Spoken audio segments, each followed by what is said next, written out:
Hello everyone, this is Kelly Hillier and I am going to be walking you through the DC New York final trip meeting.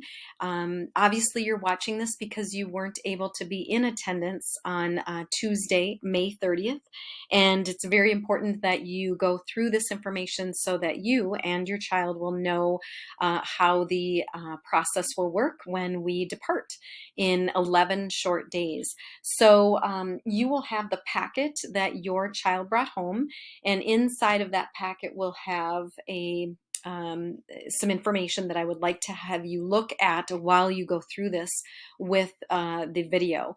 And if you could do me a favor, it's very important that you have your child watch this video with you as well, so that they know all of the ins and the outs of what's expected of them for traveling. So if you could pause the video now and just make sure that they're watching the video with you, that would be great. Okay, the first thing that we're going to do, we'll put this in presentation mode. We have 11 days before we travel, and it might be even a little sooner than that because you're probably watching this after the final trip meeting on May 30th. And if you could go ahead and take that packet that your child got and open that up, what you're going to find is the packet of information that we'll be walking through for this presentation. You'll see a travel trivia card. It's lime green, and I'll walk you through that a little bit later. You'll see two bag tags, yellow if they're on bus 1 or 2, and pink if they're on bus 3. You'll see their t-shirt is in there that's customized to our Lakeville group, and then also their lanyard that they'll be wearing on the trip for the duration of the trip, and then a group travel video app card, and I'll explain that too in a little bit. So if you just want to walk through this packet with me and the video, that would be wonderful. So basically on page 1, we have listed the chaperones. We have 3 chaperones per bus. We have 3 buses going, and we have bus leads listed on the screen, and then 2 other chaperones. All chaperones are teachers within Century, and many of them have had your child in class either in 6th, 7th, or in 8th grade. So that's very exciting. And I just also gave a shout out to these guys at the presentation on Tuesday night to really say that I could not do this trip without such great, amazing chaperones that are giving up their precious summertime to be able to do this trip. So I do really appreciate their willingness and love for travel and being able to be with middle school students and do this with me. Okay, you'll also see contact information is on the screen right now. So bus leads will have phone numbers. These are their personal phone numbers and their school emails. And you can definitely plug their personal cell phone number into your phone if you need to contact them for whatever reason. If you're looking to contact somebody about the trip in general, it would be me, Kelly Hillier, and I could certainly help you with that. School Tours of America also has an emergency contact information that's on the screen, and they do ask that you just use that for emergency use only. And then the number right above that is their customer service line. If you're trying to reach us in a quick fashion, the best way to do that is by bus lead or calling me versus calling School Tours of America first, and then they reach out to me. Then the next thing is we have 2 parts. We want all parents to be signed up for the Remind text group, and we want all students to be signed up too under a different code. So what you're going to see right now on the screen, and many parents are already signed up, you probably already are as well, but we just want to make sure. And the easiest way to do this, it takes literally about 15 seconds to do this. You'll just go into where you send text messages, and where it says to, you would do 81010, and then where you send the actual text message, or type it I should say, you'll do the @ symbol, and make sure you do the @ symbol, 894 D as in David 88, and then when you hit send, It'll probably ask for your name, so you can go ahead and type in your first and last name and then submit that back. And then it will say you are now a part of the DC New York parent group. And we really are only going to use this hopefully twice, once to let you know that we've landed in DC and everything's good. And then the second time we'll contact you is when we are taking off from New York to come home. If there's any flight delays or anything, then we would obviously text you through this group. Now, the next screen shows the same exact thing, but with a different code. And we want to make sure that all student travelers are signed up under this code so that we too can keep in constant communication with students on the trip for whatever reason. So they would do the same thing, 81010, and then you'll see they have a different code. Make sure they do the @ symbol and then the FDAAKD. And many of the students, I would say about 95% of the students are already signed up for the Remind group and have been getting those messages. We do have a couple of social media accounts that we will be posting some pictures on. We do have a Facebook account and also a Twitter account. So the one Twitter account that we have on the screen right now is at CMS8 in DC. And you'll notice what the top banner looks like, and the little icon is a cartoon type airplane, and then you'll know that that's us. There are a lot of Century Middle School, Washington, D.C. trip social media accounts all across the United States. So it's really important that you make sure that you're following the right one. So that is what the Twitter account looks like if you want to follow that. The next one basically says if you're not a Twitter user, but you do want to kind of see some of these photos, you can definitely do that with the link that's on the bottom of that screen at this time. We do have a Facebook account, and the Facebook account is under CMSDC Trip, and you notice the C is capitalized. That is what our banner looks like on the Facebook page, as well as the little icon of the cartoon airplane. We are going to try to post some pictures on Twitter and Facebook, but we have a brand new platform that we're going to show you in just a second that we're probably going to put all of our photos on, and it'll probably be way easier than trying to navigate Twitter and Facebook. So the next thing that I want you to be aware of is the Arlington wreath laying ceremony. We have 2 students that are going to be selected from Century to lay the wreath on the tomb of the unknown soldier. That ceremony is going to be held Monday, June 12th at 11:15 Eastern Standard Time. So it would be 10:15 Central Standard Time for you guys. And what I'm going to do is go Facebook Live for that. So you can definitely watch it live if you'd like to. Any Facebook Live videos do record and then post, and they stay up for about 30 days. So even if you weren't able to watch it live because you're at work or something, you can definitely watch it later. But that is an option for you if you'd like. Now, the brand new system that we're going to be using that is just absolutely fabulous is called Group Travel Videos. And unfortunately, the Shutterfly page that we've been using for years is no longer available. So shared sites on Shutterfly are completely gone. And it was a huge bummer at first because that is where we put all of our photos and videos of the trip when we came home, and then parents had free access to all of that information. They could order pictures and all of that. So we were pretty bummed when this happened, but Group Travel Videos is a platform or an app that we have access to, and we're going to see how it goes this year. So this year we're kind of using this group as kind of our guinea pigs as to see how this works. But it's a great tool, and I'm excited to try it out. So if you look in your packet, there is some instructions on how it works, and it's on the middle of that first page. And it's an easy app. You can log in. It's free. All of the information stays private, so there's no shared information of students' cell phone numbers, parents' cell phone numbers, or anything like that. then what we can do is upload our travel pictures as we're traveling. So parents have access to looking at all the photos, students have access to it, and then you get to watch that kind of throughout the whole week.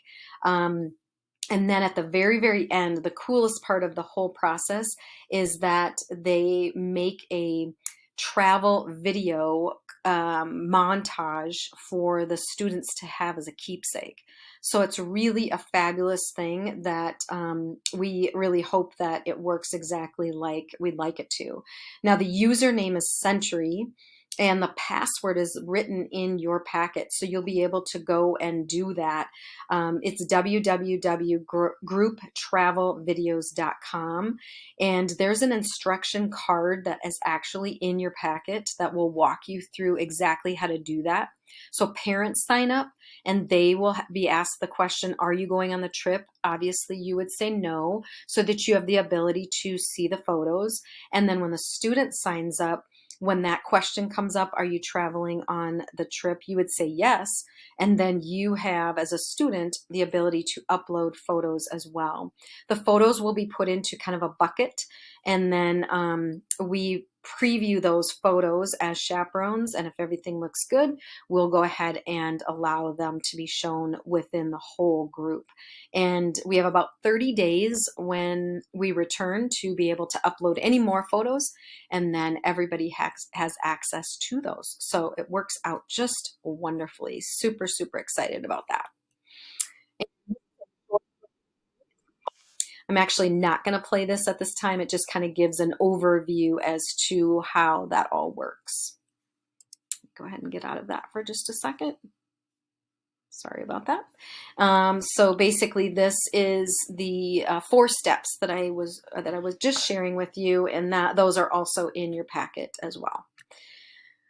Okay, let's talk about the group. We have 120 students going total. We have 9 chaperones, so the small group sizes are 12 to 13 roughly. Some groups have maybe 14 or 15 students, but it's a really good manageable size group. Our hotel in DC is the Sheraton Crystal City. We've stayed here many times and absolutely love this location because of its quick on and off access of the interstate, as well as very user friendly for student group travel. These guys are fabulous. Here's our hotel for New York. It's the Hilton Midtown Manhattan, and there is the address, and it's right in the heart of downtown. It's an excellent hotel. When we are in New York, we don't have access to our buses. We do all of our walking on foot to all of our various sites. So we would want a hotel that's kind of right in the heart of the city, and that's what we have. It's a beautiful hotel. Okay, now if you go to page 2 has the itinerary, and it's kind of just basically a bird's eye view to the itinerary. It's a full schedule. We have early mornings, very late nights, lots of activities, lots of sights to see, places to go. June 11th, they're going to be very, very excited at the airport. And when you pick them up on June 15th, they're going to be exhausted. They are going to want to come home and probably sleep for a day or 2, maybe even 3. Because we will have put on a lot of miles on our feet. And so we want to get the most out of the expense of the trip that you have put forth. And we do really want to make sure that the value on the price of the trip, it matches what we do for the itinerary. So you'll notice that we go Sunday through Thursday. Right when we land on Sunday, we go right to it. And Sunday is a pretty heavy day in regards to memorials. We do see a lot on that first day. We do buka in the evening for dinner. And then Tuesday, we have a great day at the Arlington Cemetery, and we see a few more memorials that day, the Holocaust Museum, Spy Museum, dinner and dance on the cruise boat, and that is always a fascinating, fun night, and very late, and kids are usually exhausted on Tuesday. And Tuesday is going to be the Naval Academy. Capitol tour. We get to go back into the Capitol, which I'm super excited about. Embassy Row, the Pentagon, and Air Force memorials. Dinner at the Cactus Cantina, and then we have a leadership program that night. Wednesday, we drive all the way to New York, and we get to see all of kind of Fifth Avenue at its finest. We get the Broadway play Wicked, and we do some souvenir shopping, and we have our large group photo on Wednesday night right in Times Square. And then Thursday, our last day, is going to be subwaying to Staten Island Ferry, and then we ferry out and back to see the Statue of Liberty. We don't actually go up into the Statue of Liberty, we just ferry around it. One World Observatory, which is the tallest building in the Western Hemisphere. It's an amazing view. So we get to go up in that. And then the 9/11 Memorial and Museum, which is just an incredibly moving experience. And then the Financial District, Wall Street, Stock Exchange, that sort of thing. And then we fly home, and the kids will be excited to see their families. All right, the next thing that I wanted to point out to you too on page 2 are the meals. I won't talk about each meal in its entirety, but just know that the highlighted meals on this slide in yellow are ones that offer gluten-free options.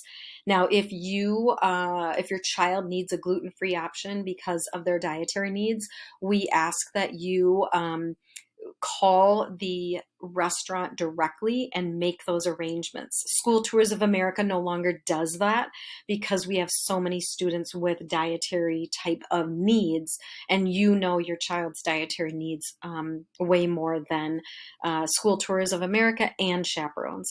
So if you're in need of that, please let me know, and I will email you all the contact information for those places, and we can make sure that your child gets what they need.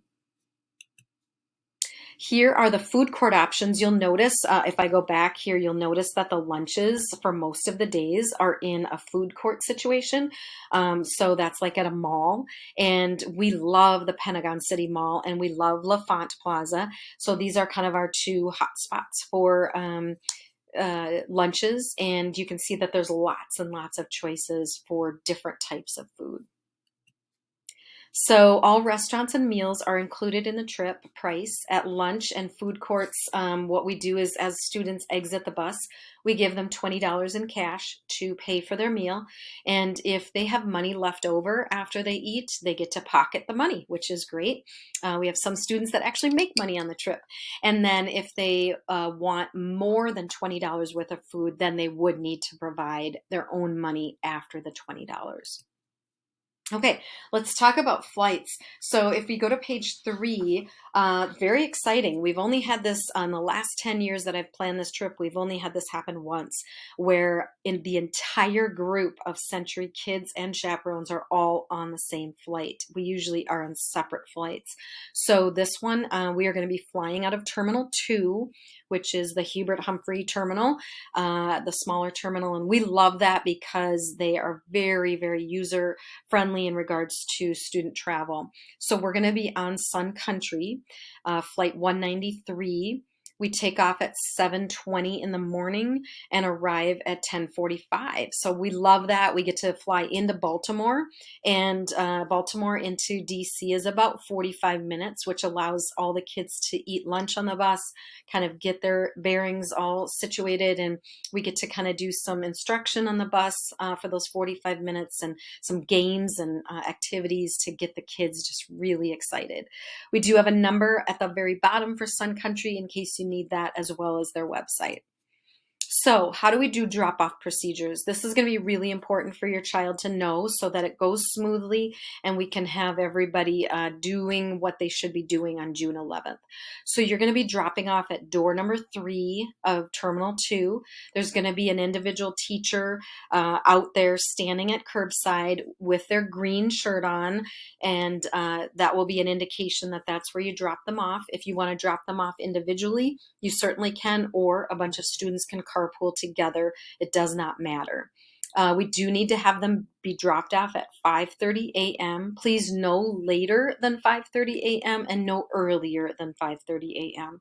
because we need to get everything established and ready to go. Um, Look for the green shirt teacher on the curbside, and they're going to check in with them first. So they'll give them their name, and then they'll walk in through the doors. Once they're in the doors, then we want that student to go to their bus leader, which if they're on bus 1, that's me. If they're on bus 2, that's Miss Hawanchuk. And if they're on bus 3, they go to Stanton. So basically, they're going to just go right in the door, look for the one of the 3 of us, go there to that person, and we'll check them in again. So there's a double kind of check-in process. Once they've checked in with their bus leader, then they're going to get in line at the ticket counter, and we're going to try to get the kids in line alphabetically, which is sometimes a challenge. Even 8th graders sometimes have to stop and think about the alphabet, but we're going to help them do that as much as we possibly can. When all students have checked their luggage, they will be up to the counter. They will get to check it for free, no matter what size the luggage is. Everybody's going to check it. They'll get to take a backpack on or a purse, whatever they have to carry for the flight, and then they'll get their boarding pass. Once they get their boarding pass, we're going to ask them to kind of come around the corner. There's kind of this long hallway, long wall that will ask the students to kind of stand in line with their boarding pass. And once everyone has done that, then we'll all go up through security together. So we'll go up the escalators, we'll go as a group through security. We've done this many, many times, and it works wonderful. We have a couple chaperones at the beginning of the security line, a couple chaperones in the middle of the whole group, and then 2 or 3 chaperones at the very end of the pack. So we make sure that all students get through security properly. And then once through security, what the student's going to need to do is hand their boarding pass to the chaperone, most likely going to be me, so that we can collect all of those and keep them in safekeeping until they get on the flight. We're going to all walk then to the gate, and then once they're at the gate, we're going to have a small group meeting, and that's with their small group chaperone first. And then after that meeting, it should only maybe take about 10 minutes. After that meeting, they can go to the bathroom, they can go get some food and drink, whatever they would like to do, and then be back at the gate before departure. Sun Country does require students to sit in their assigned boarding pass seat. I know that is going to kind of bum out some students, but just know that the flight is very short. We're not on it for very long, and it gives them an opportunity maybe to talk to some other Century kids that they don't get to normally talk to. And teachers will sit in the exit or aisle row and be accessible to any students that might need them. When the plane lands in Baltimore, we're going to ask that students wait in their seats, even if they might look like they can get off the flight. Just make sure that there have been a couple chaperones that have exited the plane so that we can get everybody off and as a group together. And then as a group, we'll walk all the way to the baggage claim together and get our bags off of the carousel. So here are a couple pictures that I think it's going to be important for your child to look at. This is the main area of Terminal 2. So you'll notice on the left, there's the doors that they'll come in, being dropped off at door number 3. And then all of the kind of galleyway areas that they'll stand in, turnstiles in order to get to the ticket counter. And we'll have lots of chaperones, hands on deck, helping with this process.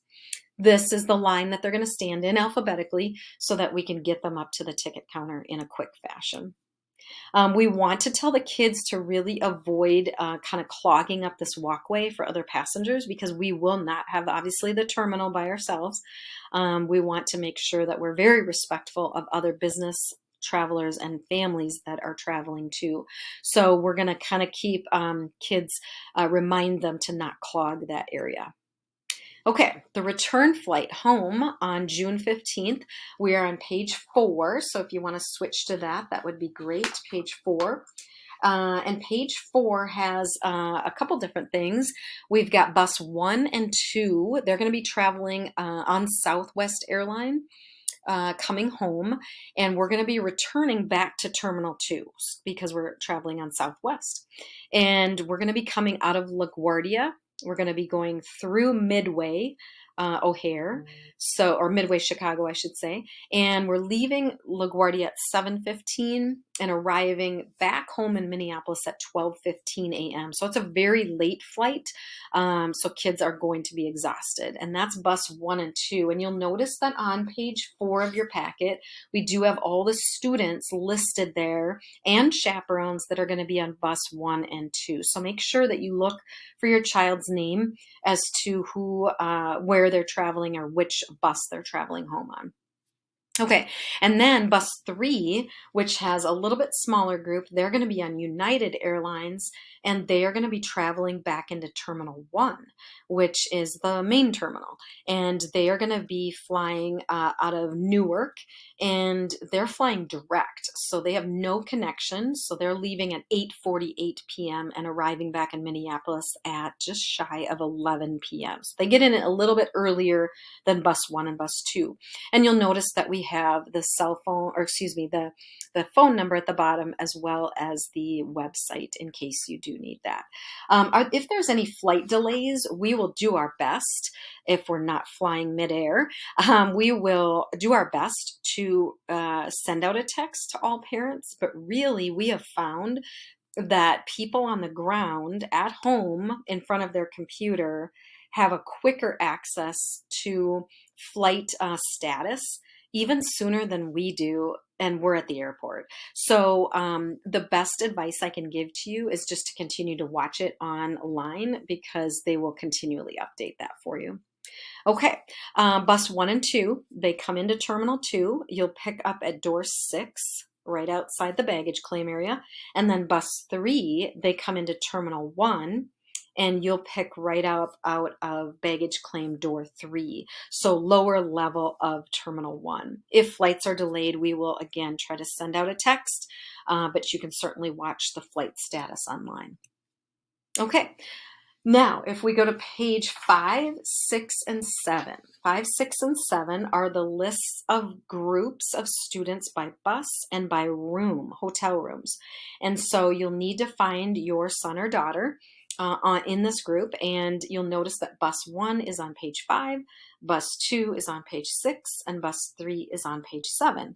And you'll notice when you look at one of the pages that we have the chaperones listed at the top, 1, 2, and 3. And then every group after that is their small group with their chaperone leader, as well as the very small group of their hotel rooming assignments. So everything is all coordinated that way. And this information is also on their student lanyard.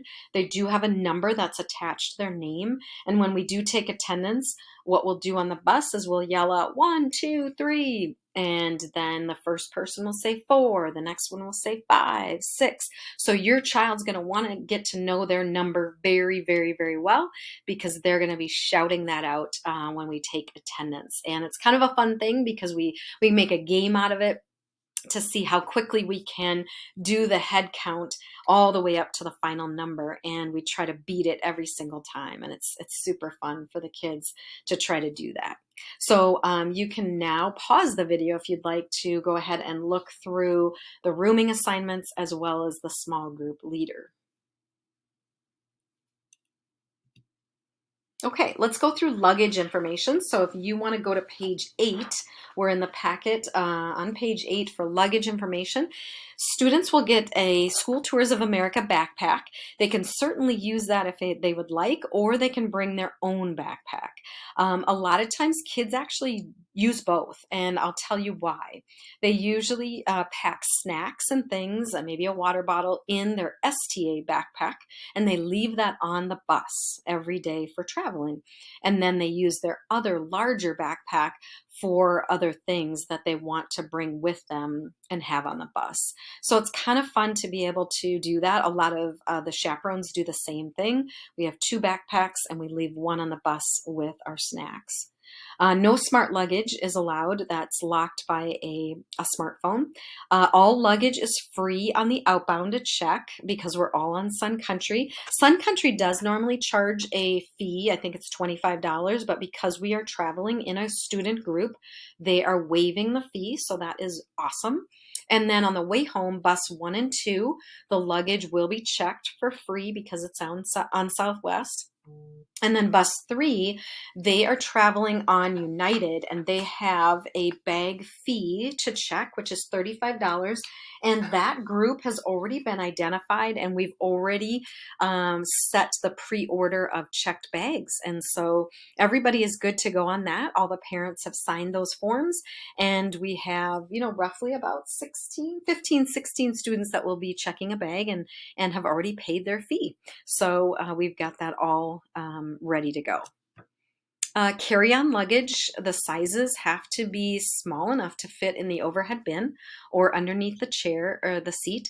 And checked luggage really has the dimensions right there on the screen, as well as they cannot exceed 50 pounds. Most students travel with something that could be, that would go under the in the overhead compartment. But we do have some students that travel with a larger bag too. So just as a reminder, if you're on bus 1 and bus 2, you will be able to take the larger bag with no fees attached, and you'll be able to check your luggage underneath both airplanes, outbound and return, for free. If you're on bus 3, on the outbound, you'll be able to take a bag that needs to go, that will be going underneath for free. But on the way home, if you've paid for the $35, then you can take any size bag that's listed there for checked luggage. And if you did not pay that $35, then you would take one that fits in the overhead bin. Never leave your bags unattended. That's just kind of a given rule for any time that you travel. And be sure to pack what you need for the entire first day in your backpack, because you won't see your luggage until late that evening when we check into the hotel. So we're talking about things like medication, sunscreen, rain gear, anything like that will want to be in your backpack for that. Because once we put the bags underneath the bus, when we get in DC, you won't see your bag for a while. Mark your luggage with the bag tags that have been given to you. You have 2 yellow ones if you're on bus 1 and 2, or 2 pink ones if you're on bus 3. Your first and last name should be written on the inside of the STA bag, and because it's in black, a black permanent marker would not work. So at the meeting on this last Tuesday, we had a kind of silver permanent markers that kids wrote their names inside the bag. So we want to make sure that, and a lot of times kids will write even a cell phone number inside that bag, and just make sure that if it's lost, then we can get it back to the right person. Backpacks, they can definitely bring their own backpack as well, so that they can have both. And we kind of explained that earlier already. So carry-on and backpacks, make sure that all liquids need to be in a sandwich size Ziploc bag. The liquid containers need to be 3 ounces or less. And then that includes makeup, lip gloss, toothpaste, shampoo, and so on and so forth. Checked luggage, if you're checking a bag both ways, the container size doesn't really matter. Security checkpoint is a very serious area, and we will ask that our 8th graders use their 8th grade maturity during this process and take it very seriously. Minneapolis is great on the outbound. I will say on the way home out of New York, whether it's Newark, or whatever airport, we definitely want to be on alert and be focused when they're asking us to do certain things, putting the luggage on the conveyor belt, because they do take that very, very seriously there. And we want to make sure that we can get every student through that security with ease.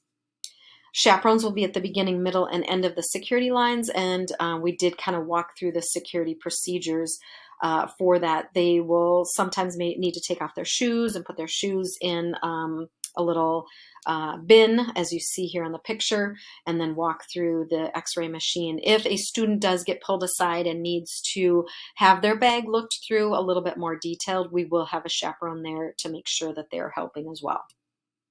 Once you're through security, students, you'll will not be able to go back out to the front of the airport. We had one year where students did this. I don't know how they managed to get back out, but they didn't even have their boarding pass or tickets with them. So it was a little, of an issue to make sure that we got them back in with us, but you will not be able to walk back out to the front. You can purchase bottled water once you're through security. Be sure to check that you have all your belongings from the conveyor belt, and especially, anything that you've put in there separately, cell phone, boarding pass, anything. Make sure that you pick all that up when you are departing security. And if a student and or a bag needs to be searched, we will be there to help them. The flight will serve beverages and a snack for free. We do have a couple CMS students with peanut allergies, so we do ask that students, when they're packing their snacks, that they do kind of respect that and maybe pack something that is non-peanut related.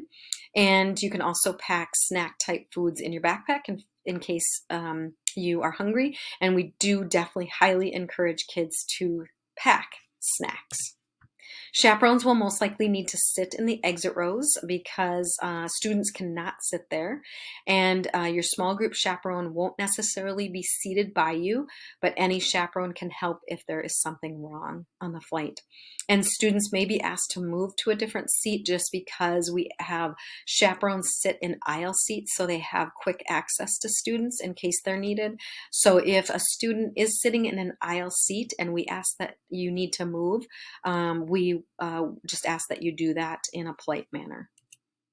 You can use your electronic devices on the flight. Make sure that you listen for the flight attendant's announcements when they need to be turned on and off, and make sure that you put your airplane or your device into airplane mode. And this includes smartwatches too. So Sun Country procedures on the way home, on the outbound, they will ask that the students sit in the assigned seat on the actual boarding pass. On the way home, bus 1 and 2 are flying Southwest.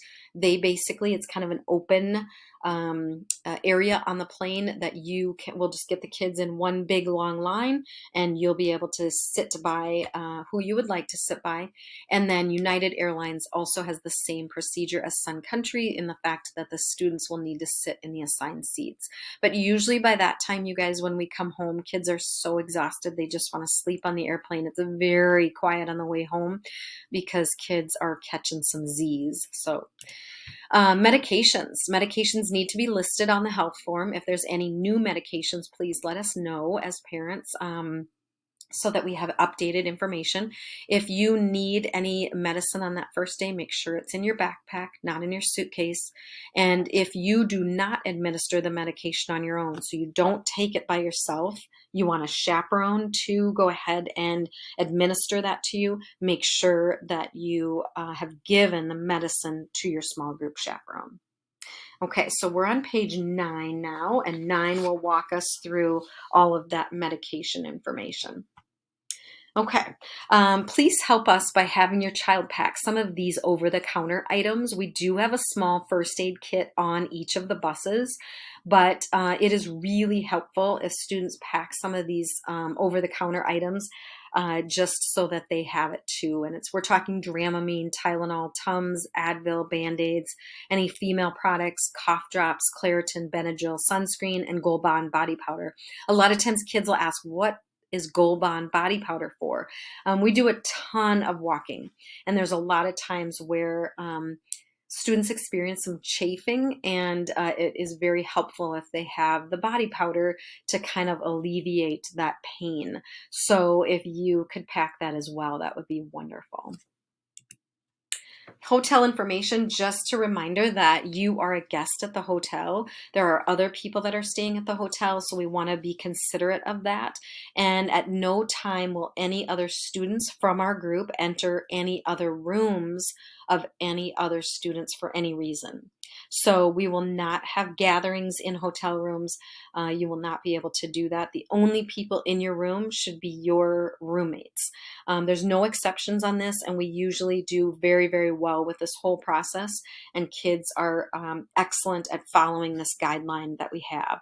There's no meetings down in the kind of main area, foyer area, or the restaurant area, or by the pool.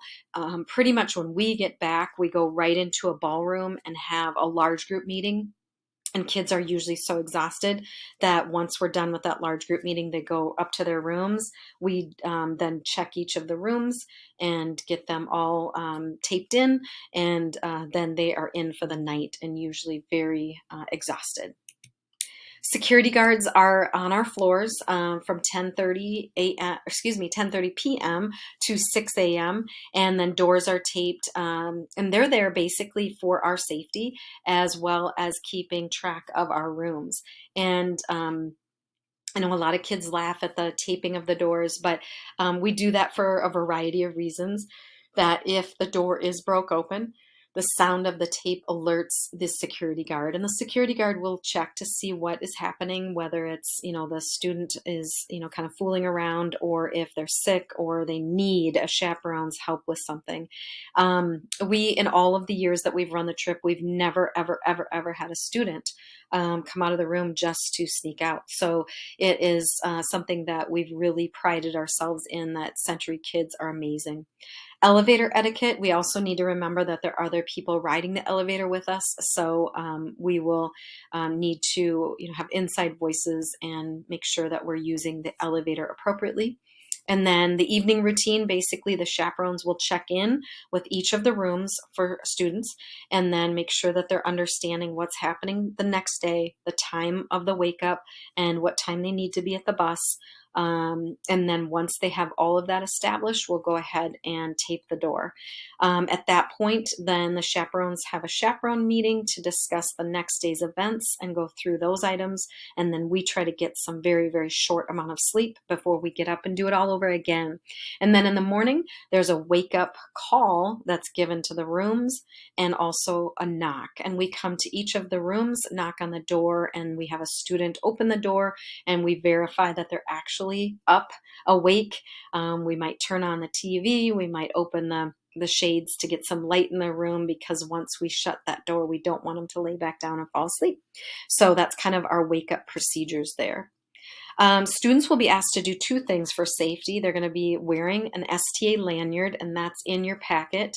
And we're going to ask that the students wear this right when they get out of the car at the airport on day one. They'll wear it every single day until we get back into Minneapolis and they get back in the car, then they can take it off. It is a security thing. There is an 800 number, an emergency number on there if they do happen to get lost or they get separated from our group. And then students will also be wearing a green security wristband, and that also has the emergency number on that wristband. So I know sometimes kids like to maybe tuck the lanyard inside their shirt and not necessarily have it hanging out. We will be asking students to wear it every day and have it be visible from the outside of their outfit. It'll become very much a part of their daily attire. Students need to add the emergency phone number that is on that lanyard or on that green wristband. And the green wristbands are actually going to be given to the students at the airport. So that's not in your packet. So don't worry about that. But we want them to add that 800 number in their phone so that they have it in a couple different places. The lanyard will be checked on the bus to make sure every student is wearing it when they walk on.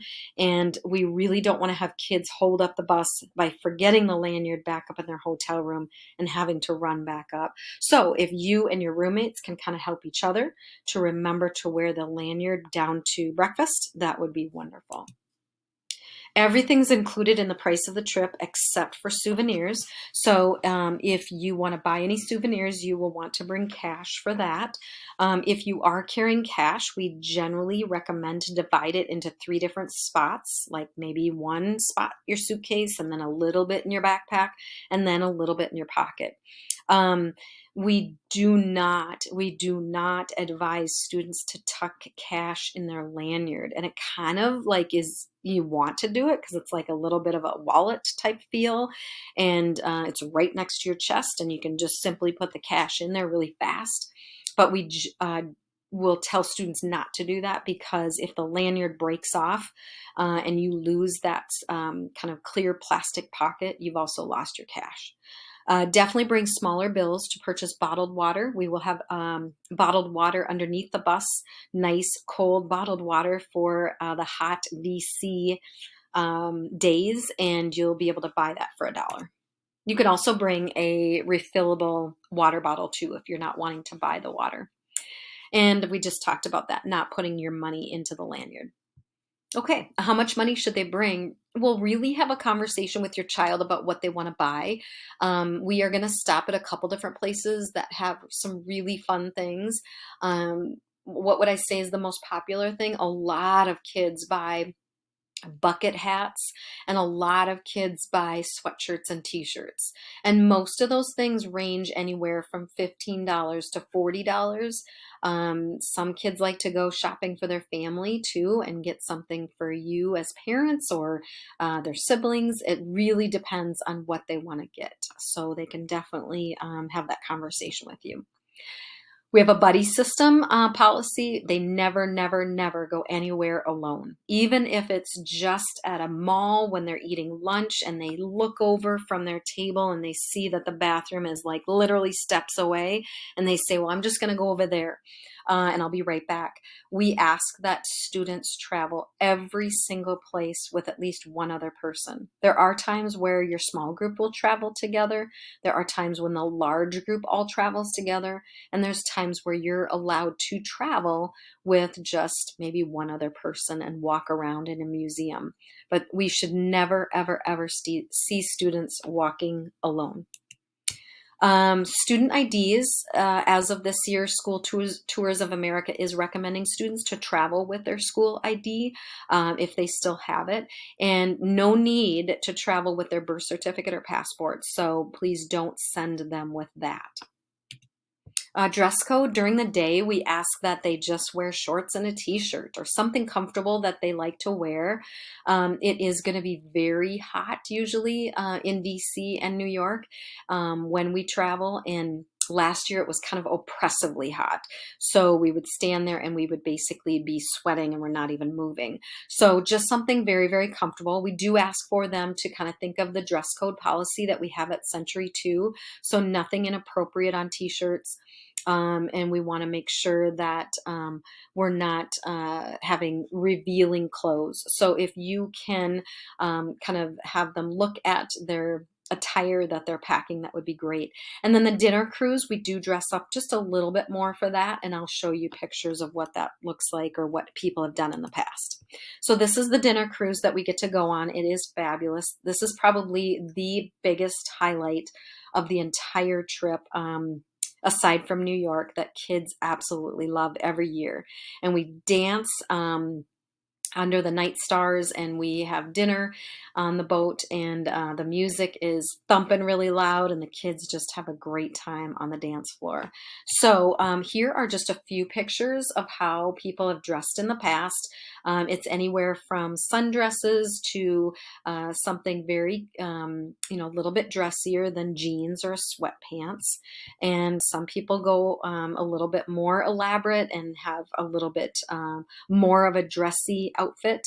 You certainly don't have to go out and buy anything new, but this is sometimes how kids have dressed. And here's a couple of other pictures, maybe khaki or cargo shorts, golf shorts, golf pants, collared shirts.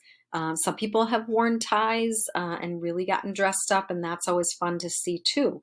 So it's really how the students feel comfortable with what they're wearing. And we've had students wear suits like the ones in the picture, and one boy in a tux. And so we have lots and lots of different varieties of cruise night, and it's usually fun to really see the students get all kind of dazzled up because we don't usually see that at school. Cell phones. We do encourage kids to carry their cell phone with them because this is going to be our way of communicating with them and keeping track of them as well. Students will need to know the times that are appropriate to use the phone. We will be using the remind group text to let them know if there's been any changes. Like, let's say we're supposed to meet back at the bus at 2:30 and we've changed it now to 2:45. We will text that out to the group and let them know that.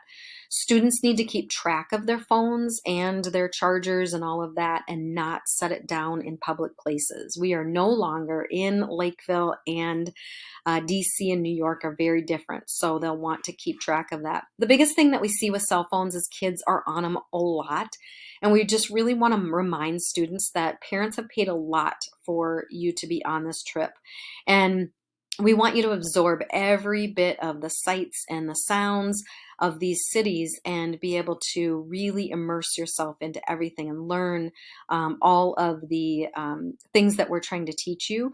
And so if you could just have your phone in your pocket and be able to kind of look around and see the sights. The next thing that we want to advise you is to just keep, you're looking around and soaking up the events. There's been times where, we've literally walked by memorials and sites and kids are, on their phones and not even looking up at the sites. So use your phone to take pictures and things like that. But we really want you to be able to see everything so that when you get home, you can talk about your events that you've seen or your memorials that you've seen and show pictures that you've taken. Our bus driver and our bus are basically our home away from home. Our driver is a great person that knows the DC area really, really well. They're our leader, they're our friend, our guide. They're full of lots of great information and they live in the area. So they are kind of our warehouse of great detail. Rule of thumb, when anyone is on the microphone, whether it's the bus driver, a chaperone, a student, anybody, when anybody takes the microphone, students will stop talking, they'll stop texting, there won't be any music playing. We will be listening to what somebody is saying on the microphone. And this is just a general rule of respect. And generally students kind of forget this day one and will do some reminders just because it is a respectful thing that once somebody is talking on the mic that we're giving them our full attention. No gum on the bus, and so you can chew gum any other time when you're off the bus, but not on the or not on the bus. And drivers will have bottled water underneath the bus for $1. Please be sure to clean up after yourself each evening because this is kind of our home away from home. And this is also the home of the bus driver too. Not that they're sleeping overnight in the bus, they are in the hotel, but it is kind of their classroom per se. And we want to treat it with respect as well. No students will be able to switch buses or anything. So if you're bus one, you're always bus one, and so on and so forth. The only beverage allowed on the bus is water, and this is to also keep it clean so that if you're buying something at Starbucks, your lattes or whatever, you will need to consume those prior to getting on the bus, back on the bus.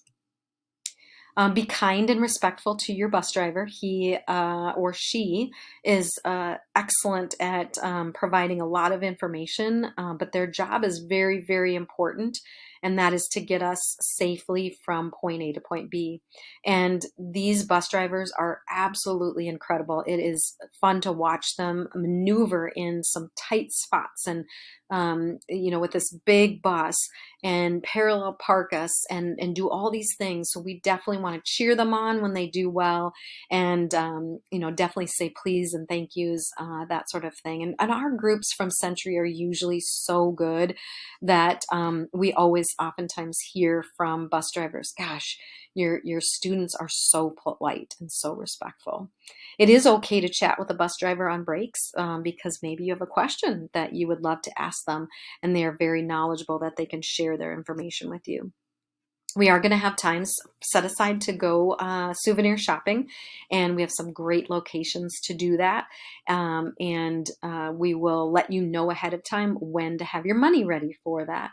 There are going to be lots of places on the sides of the roads, like the one picture that you see there on the right. We won't necessarily stop at those type of souvenir vendors. We will have more shops or stores that we stop into. And then in regards to charitable giving, you will notice a lot in DC and New York. There are a lot of homeless people that are asking for money, or maybe sitting outside on a street corner. And we do have a lot of kids from Century that have hearts, big hearts, and want to be able to give to these people. And we love the fact that students have a heart to give and appreciate their compassion and concern. But we do ask that students not engage with anyone that is asking, or sitting on a street corner. And if you do want to give or donate, maybe what you can do is, when you get home and you chat with your parents, you can donate to a specific cause or organization that they approve of. So we just want to make sure that the safety of all of our students is there, and not to engage with any sort of strangers around those areas. In regards to what you can purchase, and pretty much anything is good, but we ask that you purchase no snow globes, no handcuffs, and no laser pointers. The snow globes and the handcuffs will be actually taken when you go through security on the way home. So it's a bummer if you pay money to buy these items and then it ends up getting taken from you. And then the laser pointers, it's kind of an obvious thing as to why you wouldn't be able to have that in DC and New York. They do watch that very carefully in hotels and hotel rooms and windows, so we won't have any of that to disrupt the flow of transportation or the stays at our hotel. So please don't purchase any of those items. Okay, now we are on to page 11. So if you're following along in this packet, page 11, we're going to take a large group photo, and that's included in the price of the trip. The picture is going to be taken in the middle of Times Square in New York on our second to the last night there. And it's kind of funny. Kids can wear anything they want to for the picture. They don't have to wear their Century green customized shirt. So you can see the picture there at the bottom that, kids can wear anything. That was a Century group that we took a couple years back, and super fun. When we get down for the picture, a lot of times you'll look around and you're going to be like, this picture is never going to turn out because there's a gazillion people here, but it always does. And you're able to see our entire group in the heart of Times Square. So it's pretty fascinating.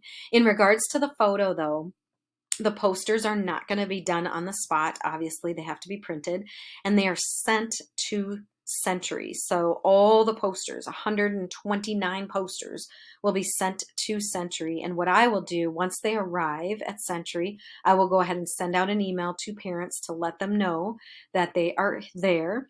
And then any time in the summer, usually Monday through Thursday is a good time frame, general work hours, 9 to 2. If you want to stop in to the main office and pick up your poster, you'll highlight your name off of the roster so we know who's got them. Then you'll be able to take it home and have it as a keepsake. Trip photos, we're going to have some on the Twitter and Facebook accounts, but most and all of our trip photos are going to be on that new group travel video site. So that card is included in your packet. If you don't see a lot of pictures of your child and you're like, what's the deal? They're not taking any pictures of my son or daughter. Just keep in mind that there are some students that don't want their pictures taken, and we always want to make sure they feel comfortable. So we might say, hey, do you guys want to get in front of the White House and we'll get a picture here? And if your student denies that or says, nah, I don't want to, you just have to kind of respect that they may not be in photos. So, we try to get everybody during the week to take some small group photos, large group photos, individual photos, that sort of thing. Travel trivia card inside your packet is a green, kind of lime green card. And we do something fun on the bus where we get kids involved. So it's not always the teachers talking, not always the bus drivers talking. So every student on the bus has a different topic on their card. So what they need to do between now and the time of departure is they need to go to Google and look up something interesting about the topic that they have, and write down maybe 3, 4 interesting facts that they will be actually sharing on the bus with their whole bus. So they come up to the front, they get on the microphone, and they say, "Hi, my name is so and so." And everybody usually cheers because we make it such a big, fun event, almost like a game show. And they'll share their knowledge with everybody. And that way, students can learn from other students. Now, if your child has the bus driver, obviously they have to wait until they get to know the bus driver a little bit better. If they have a chaperone name, they will sometime, maybe day 1 or day 2, maybe walk with the chaperone for 5 minutes and get to know them, some things about them that they can share. So if they have those types of things on their card, they'll have to wait. If they have a memorial or anything other than that, they have free game to look up anything on Google and write it on that card. Some students, after they write it on the card, they take a picture of the card just in case they lose the green card, they have it on their phone. So that's an option too.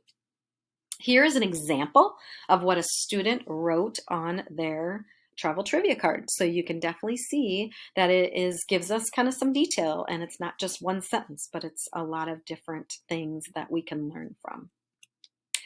What is the trip goal? So we're still on page 11. The trip goal, really, if we put it in a nutshell, it is we want the trip to be exciting, fun, and safe for all student travelers. And that's really, really important. And as a trip coordinator, that is kind of my goal and focus for the entire trip from June 11th to the 15th, that it's exciting, fun, and safe for everybody.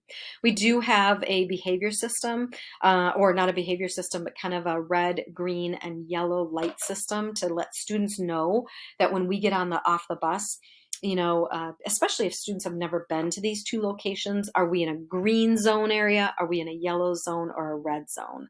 And I love this ability to kind of do it color coded, because kids instantly know kind of what we're going to enter when we exit the bus.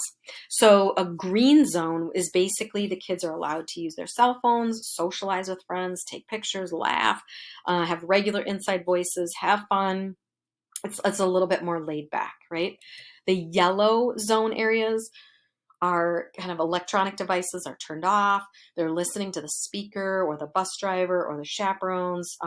Maybe we're taking a group photo, so they're focused in on that. We have inside kind of quiet voices. We're listening, we're focused. And there's, several places like that. And then the red zone areas are basically cell phones are completely turned off. They're put away. There's no talking, complete attention to the speaker, the bus driver, the chaperones. We're quiet, reflective. And some places that would be really good examples of this would be the Arlington National Cemetery, as well as the Holocaust Memorial Museum, Vietnam Wall, some places where there's some really, really quiet reflection. Memorial etiquette. There are places or some students that have never been to memorials before. So if you've never been, this would be a great list for you to look at. Generally at memorials, there's quiet voices. Sometimes we're, talking very whispering. Watch for signs that say, "Do not touch." "Do not walk on the grass." "Don't sit on this." You represent Lakeville, you represent Minnesota, you represent Century, and we want to make sure that our group is doing all that we can to positively represent our city, our town. Trash goes in the garbage, obviously. Other people are also there to see the sights, so we want to make sure that we are respecting that too, because everybody is kind of looking around and taking pictures. And not stepping in front of somebody that's trying to take a picture. No running or roughhousing or rowdiness, around memorials. We really don't encourage bringing selfie sticks. We usually don't see that with 8th graders at all. So just a reminder for that. And then no inappropriate photos to be taken at any of the memorials. Snacks. Yes, bring snacks. We have a busy schedule, long days, so pack a few snacks in your backpack each day. Kind of plan ahead to see what you want to bring. And it's really, really hot in DC and New York, so we generally suggest something that doesn't melt. So think about kind of fruit snacks or chips or snack bars, granola bars, that sort of thing, versus chocolate, or things that would melt. Stay hydrated. The kids are going to hear this constantly. We will tell them to constantly be drinking water so that they can stay hydrated. And usually kids are very, very thirsty. So that's usually not a problem. And then beware of peanut allergies in our group. We will give an award. We actually have lots of awards to give out on the buses, because we do a fun little game shows and things like that. We'll do Would You Rathers. We'll do DC and New York trivia, and we give out candy and prizes. It's a fun atmosphere. At the very, very end of the trip, though, we have one student that's picked out on each bus that will get a citizenship award. And it's a pretty cool award because the students get a medal, and it goes to a student that shows integrity on the entire trip. They show kind of a service mindset and a leadership mindset. They've asked a lot of questions. They've really immersed themselves into learning a lot on the trip.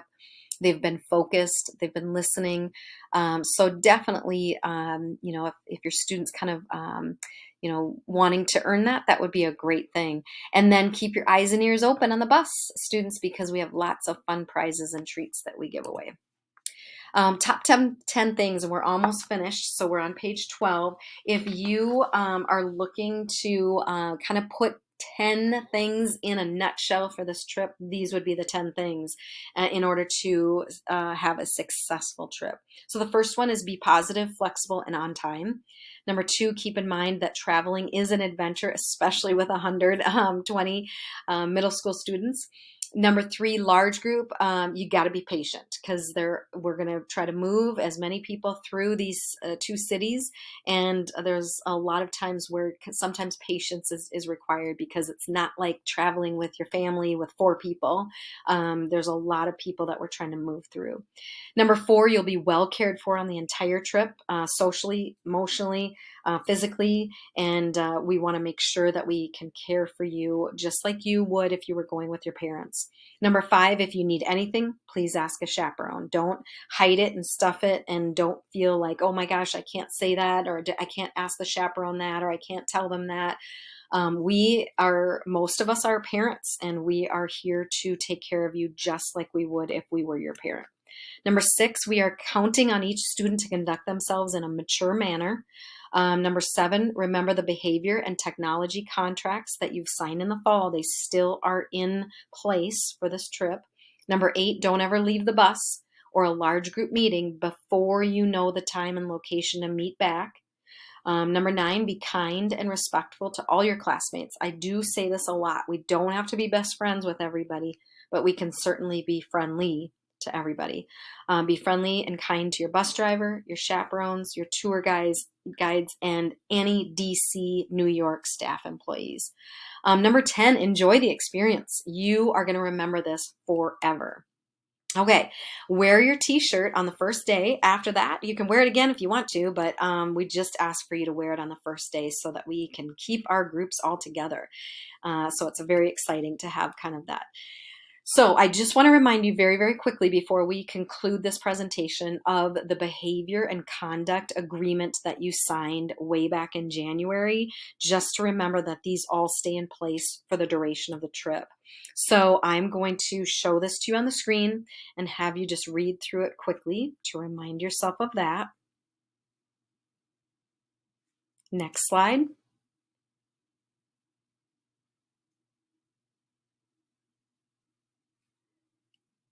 Next slide.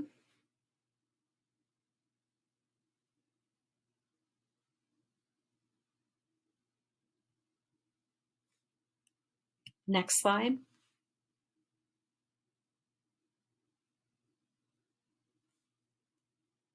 Next slide.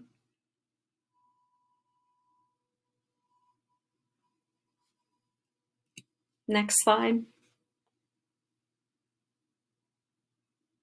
This is probably one of the bigger ones out of all the things that we've signed that students, there's so much on social media, and we just want to make sure that students understand that they won't be taking any inappropriate photos, disrespectful photos of anybody, including themselves and friends or strangers, and then posting that to social media. The next slide. And that's a safety thing. We want everybody's eyes and ears up, listening and following directions. When it's time, when the light turns green and we're able to walk, we're all walking across the street and we're not on our phones. Because again, this is not Lakeville, Minnesota, downtown Lakeville. It is very different, very busy streets, and we want to make sure that all students stay safe. If you have a relative that is on the Vietnam Wall and you would like your child to etch their name on paper, we can definitely do that. It's a very moving experience for our students if they have a family member that has a name on the wall. And what you would need to do, there's a mobile app called The Wall, and you can also go to this website and see what panel and line they're on. And that if your child knows that ahead of time, that does save time for us. And we can definitely look that up and find that person's name and then etch that. And we have done that for students in the past, and it is incredible, an incredible experience for them to do that. The Arlington National Cemetery wreath laying essay winners are going to be announced here. They were announced at the meeting, and these students know that they won. Basically, they wrote an essay. It was optional, and then all the essays, we had about 15 of them this year, were read by a panel of teachers at Century that were not going to be chaperones on the trip, and they were blind copied, so that it means that they didn't have their student's name on it, and then they were scored and the winners were chosen. And so these two students will be representing Century Middle School to go ahead and lay the wreath on the tomb of the unknown soldier during that ceremony. And it's an incredible experience. You can see the pictures here. The picture on the lower right are not Century students, but it gives you an idea of the very important task that they get to lay that lay the wreath on the tomb. And the wreath has a ribbon that says Century Middle School on it. And it's very, very cool. So our winners are Ashlyn Stockinger and Parker Wiegand, and we're very excited to have them represent Century. So congratulations to those two. All right, on page 13, we have a suggested packing list that we have for students. So make sure that you look through that, and we can definitely have the correct things packed. The 2 or 3 biggest things at the very bottom, it says no need to bring. So no need to bring their swimsuit because we don't do any swimming at the hotel. There's no time. No need to bring their gaming console to hook up in the hotel room because they're exhausted. No need to bring a selfie stick. And then the last one is blankets and slippers and that sort of thing that generally take up so much room anyway. All right.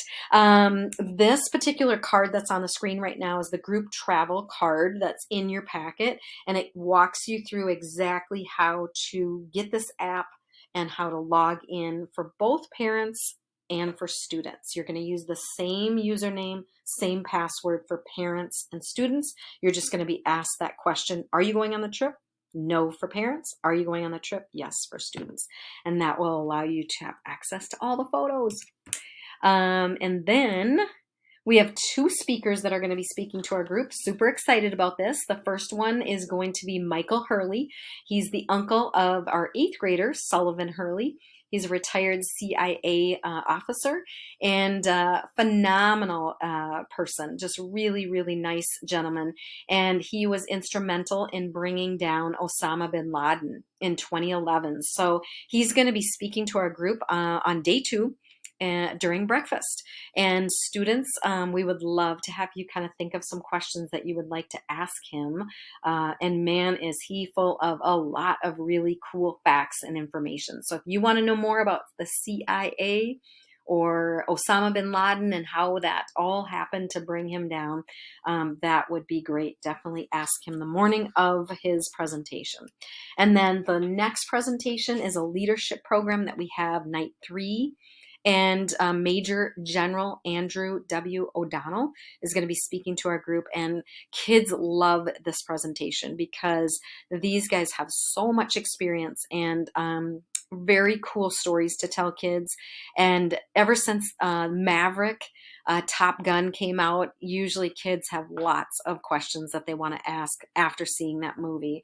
And you can definitely think of some questions that you'd like to ask. And then after his presentation, we have a Q&A time for students to ask questions. And then he gives a coin. It's kind of a medal or a coin to each student individually. So students will walk up, shake his hand, and then he presents them with a leadership coin as kind of a way to have them commit to being a positive leader moving forward. It's a great experience. Okay, questions. You won't be able to ask questions, obviously, because you're at home watching this. But if you have any questions, please feel free to email me. I would love to answer those. The remaining slides are small group. They had a chance to meet with their small group leader in a room for about 15 minutes and went through a few things to go through just to make sure that everybody is understanding everything. And just for you at home, what you missed in regards to that is basically they took attendance. The small group chaperone introduced themselves. They also gave out their cell phone numbers so that all families have the small group chaperone's cell phone number. They also wanted to make sure that you knew which flight that we were departing on. They reviewed the travel trivia cards. They made sure that students and parents were all on the Remind text app, also on the group travel video app. They also made sure the students knew what number they are on their lanyard, so when they call out their number. They also went through individual medical needs for each student privately with each family. And then they had extra forms in case parents needed to fill out any extra medical forms. They also were able to maybe take a small group photo so that the chaperone has the students' photos on their cell phone. So if your child missed that meeting, we will definitely be able to catch up with that person when we get to the airport. But those are the talking points that were missed at that part of the meeting. Thank you so much for watching and listening through this entire presentation. I know it was long, an hour and 15 minutes, but it's super important that you know all this information so that your child is kept up to date as to how this all happens despite not being at the meeting on May 30th. So I thank you for that. If you have any questions, you can certainly contact me through my email at Century Middle School. So thanks again, and we'll see everyone on the morning, very early morning, 5:30 a.m. on June 11th. Thanks. Bye.